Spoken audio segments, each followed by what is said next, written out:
Assalamu alaikum. Hello everyone. How are you? Welcome to my YouTube channel once again. Today our topic of discussion is flatbed.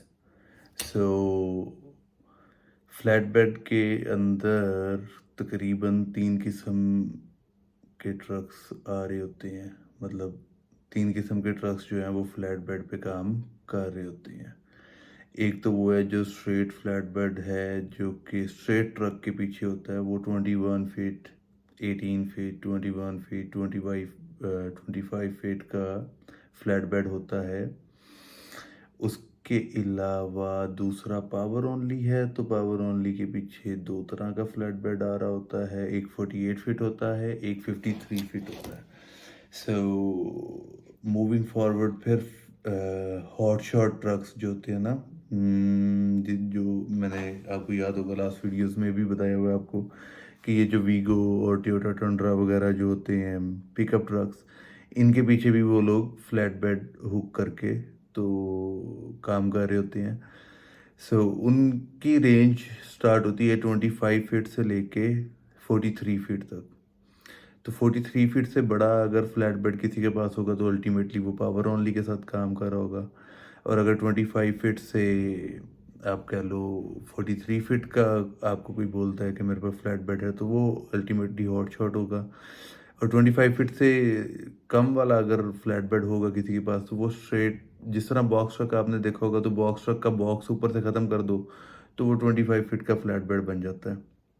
अब flat bed जो है ना, वो सबसे मुश्किल equipment है डिस्पैचर्स के लिए भी, ब्रोकर्स के लिए भी और ड्राइवर्स के लिए भी। ड्राइवर्स को कुछ स्पेशल उसमें आप कह लो सर्टिफिकेशंस या परमिट्स वगैरह चाहिए होते हैं, क्योंकि most of the time heavy hall कर रहा होता है फ्लैट बेड, क्योंकि ओपन में मशीनरी ज़्यादा जा रही होती है, तो उनको ओवरवेट या ओवर साइज लोड्स जो है ना वो कैटर करने पड़ रहे होते हैं मल्टीपल ऑफ द टाइम्स। ऐसा नहीं है कि हमेशा ही होगा। फिर उसमें आपको पता है ओपन में जाएगा फ्लैट बेड के ऊपर, तो फिर जाहिर सी बात है उनको उसके ऊपर टाप भी चाहिए होंगे। अब टाप आम हमारी ज़ुबान में हम इसको कहते हैं तरपाल, ठीक है।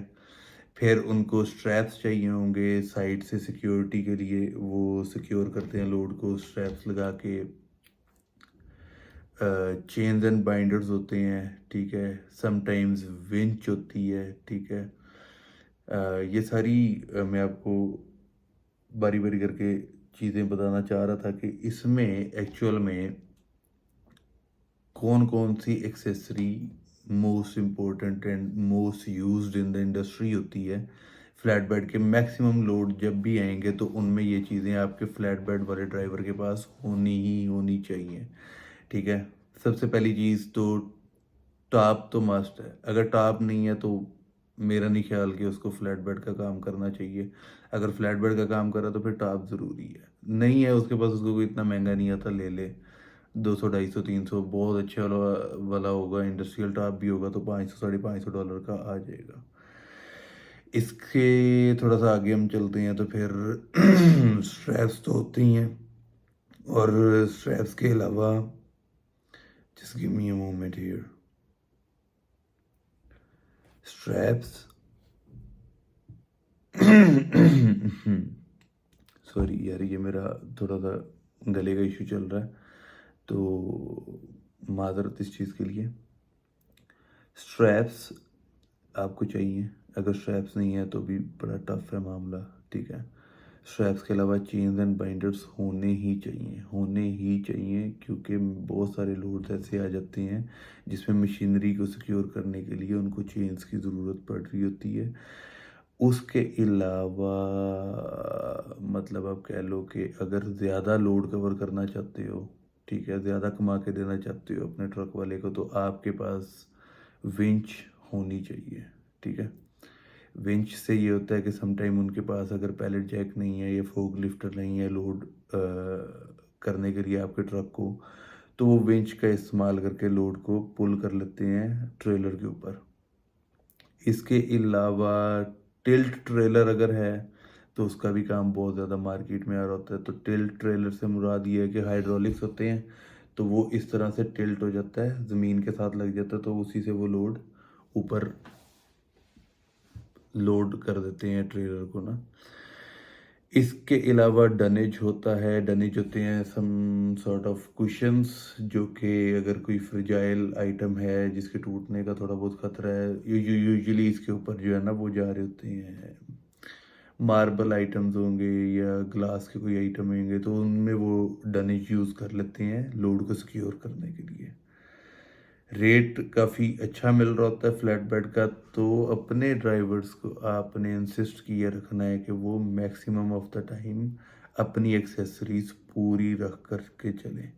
हाँ, कोई ओवर साइज लोड आ गया तो फ्लैट बेड की ना डायमेंशन आपने याद रखनी है। साइड बाय साइड ट्रेलर होगा 8 फीट, ठीक है। लेंथ पे जो भी है 25 फीट है, 40 फीट है। साइड बाय साइड अगर आपका 8 फीट नहीं है ना, तो वो फिर डव टेल होगा। टेल पे 11 फीट भी हो सकता है, लेकिन साइड बाय साइड वो 6.5 होगा, 7 फीट होगा। तो बहुत सारे लोड्स जो है ना वो आपके मिस भी हो सकते हैं, और मिस होने से ज़्यादा आपका डिस्प्यूट बन सकता है कि आपने लोड बुक कर लिया, रेट भी सही था, सारा कुछ सही था, ड्राइवर भी ऑन टाइम पहुंच गया, लेकिन पहुंचने के बाद पता चला कि आपका side by side trailer size 8 feet है ही नहीं, जो कि स्टैंडर्ड है। हॉट शॉट में भी यही रहेगा, पावर ओनली में भी यही रहेगा, और छोटे वाला जो स्ट्रेट ट्रक है उसमें भी यही रहेगा। साइड बाय साइड 8 फीट होना ही चाहिए, वो स्टैंडर्ड साइज है इसका, ठीक है। तो आप मैक्सिमम लोड कवर कर सकते हो, और उसके अलावा आपको और तो इसमें कुछ नहीं चाहिए। हाँ, कोई एडिशनल परमिट है तो उससे मांग लेना, अच्छी बात है, पहले ही पूछ लेना, अच्छी बात है, ताकि आप उसका जब काम कर रहे हो तो आपको प्रॉब्लम ना हो, आप मैक्सिमम लोड्स उसको विन करके दे सको। वो भी जितना ज़्यादा कमाएगा उतना ज़्यादा आप कमाओगे। हाँ, आप लोगों की तरफ से इनपुट नहीं आ रहा, कोई अगर क्वेश्चन हो आप लोगों को किसी स्पेसिफिक इक्विपमेंट के ऊपर तो आप पूछ सकते हैं। और लोड किस तरह से बुक करना है उसकी ऑन स्क्रीन ट्रेनिंग तो दे दी है, बाकी ओवर द कॉल ट्रेनिंग भी बड़ी जल्दी आ जाएगी कि आपने कॉल किस तरह से करनी है, निगोशिएशन किस तरह से करनी है ब्रोकर के साथ।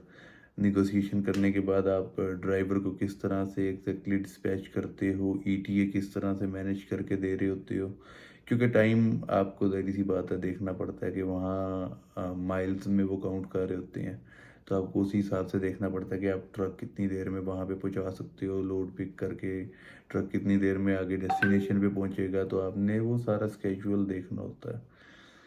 बाकी अपना ख्याल रखिएगा, दुआओं में मुझे याद रखिएगा, इसी तरह का यूज़फुल कंटेंट आप लोगों के लिए लेके आता रहूँगा, और आप लोगों को काफ़ी मदद मिलेगी इंशाल्लाह। ठीक है, thank you so very much.